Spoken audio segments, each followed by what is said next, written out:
Allô, allô, allô, bonjour, bonjour à tous. C'est encore Gokoulo Goy. Voilà, c'est pour le combat, la dignité, la renaissance de l'Afrique. Voilà, nous avons plusieurs problèmes, plusieurs défis à relever. Et dans ces problèmes et ces défis, beaucoup nous concernent. Et cette fois-ci, je vais parler un peu de nos élites, une soi-disant élite, hein, comme on le dit. Parce que quand on parle d'élite, on parle des gens qui ont une certaine vertu, qui portent le combat de tout un peuple, de toute masse. Voilà. Mais les nôtres là, ce que moi j'ai remarqué, ce que j'ai constaté, c'est que sur plusieurs sujets d'importance capitale pour la vie de leurs concitoyens, de leurs compatriotes, de leurs frères et sœurs, vraiment, ils sont décevants. Nous ne les avons jamais entendus se prononcer de façon claire sur des sujets très graves. Le dernier en date, c'est cette pandémie qui est en train de décimer le monde. Nous voyons ce qui se trame, les témoignages qui sont faits par-ci, par-là, qui nous disent clairement que cela vise l'Afrique noire en particulier, c'est-à-dire le noir en général. Mais ils font comme si de rien n'était. Tout ce qu'ils savent faire, c'est de prendre les mêmes mesures que ces gens qui sont dans un complot pour nous décimer prennent. D'accord? Mais quel est leur point de vue réel par rapport à tout cela? Tout ce qu'ils savent faire, c'est de brimer leurs frères et sœurs. C'est de les tuer pour eux, leur petit pouvoir. C'est de nous assassiner, participer à l'assassinat de leurs frères et sœurs éclairés comme eux. Mais eux, s'ils sont éclairés, qu'ils ont vendu leurs armes à l'ennemi, ça c'est le problème. Cette fois-ci, nous n'avons plus nul de ces faire. Il faut que ces pratiques arrêtent, ça cesse. Voilà, nos élites là, il faut qu'ils comprennent qu'ils doivent porter le combat. Afin que nous, le peuple, les différents peuples, sinon le peuple africain, on puisse les pousser. S'ils ne peuvent pas nous qualité, on va choisir d'autres personnes. Des personnes intègres, qui acceptent de mourir pour leur peuple. Voilà, c'est ça aussi l'élite. C'est le sacrifice suprême. S'ils ne sont pas capables de le faire, en tout cas, ce n'est pas la peine. Aujourd'hui, nous sommes arrivés à un carrefour. On a besoin des gens qui sont prêts à se sacrifier pour l'Afrique. Voilà. Il ne faut pas que ça continue. Quel héritage allons-nous laisser à nos enfants encore? Le même que nos parents nous ont laissé. À quoi disent la traîtrise, le mensonge, la délation, toutes ces choses? Il faut que cela s'arrête. Non. En tout cas, que nous sachions que toute chose a une fin. Cette façon de faire, c'est fini. Les enfants voient clair aujourd'hui. Et je ne pense pas que cela puisse durer encore. Non, ils ont intérêt aujourd'hui à prendre la bonne direction, qui est la défense intégrale de l'Africain, de la terre africaine et de l'Africain lui-même. Voilà, c'est ce message que je voulais porter, surtout à l'intention de ces gens qui ne pensent qu'à leur ventre. Manger, manger, manger et toujours manger. Et pour manger, ils sont prêts à vendre tous leurs frères, tous leurs biens, tous les biens de leurs frères, pour qu'eux seuls puissent être tranquilles. Parce qu'après, ils ont l'altitude d'aller vivre ailleurs avec leurs enfants tranquilles, avec de l'argent qu'ils ont amassé à gogo, et puis voilà. Mais est-ce que cela est digne d'un homme? Un homme, ce n'est pas seulement la nourriture.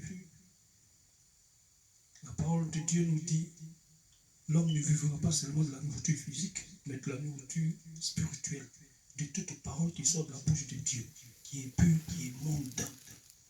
Et aujourd'hui, chacun a la parole de Dieu sur son cœur. Il l'a inscrit sur le cœur de chacun. L'homme est capable de discerner le bien et le mal. Il sait ce qui est bien, ce qui n'est pas bon. Alors s'il s'évertue à faire cela, c'est qu'ils le font exprès. Et donc désormais, il faut que nous le tenions à l'œil. Ces dirigeants véreux, malhonnêtes, qui ne veulent pas que l'Afrique s'en sorte. Parce qu'eux, ils sont bien. Parce qu'eux, ils ont des biens. Parce qu'eux, ils peuvent se faire protéger par cet impérialisme qui n'arrête pas de décimer l'Afrique. Nous sommes fatigués. Il faut que cela s'arrête. Donc cette chanson, c'est pour m'adresser à ces vauriens africains qui pourtant ont été formés par l'Afrique, par la sueur de nos parents, qui après se retournent contre eux. C'est contre eux. Et la chanson s'intitule Olia, qui veut dire le mangeur. Merci.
Oh,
yeah.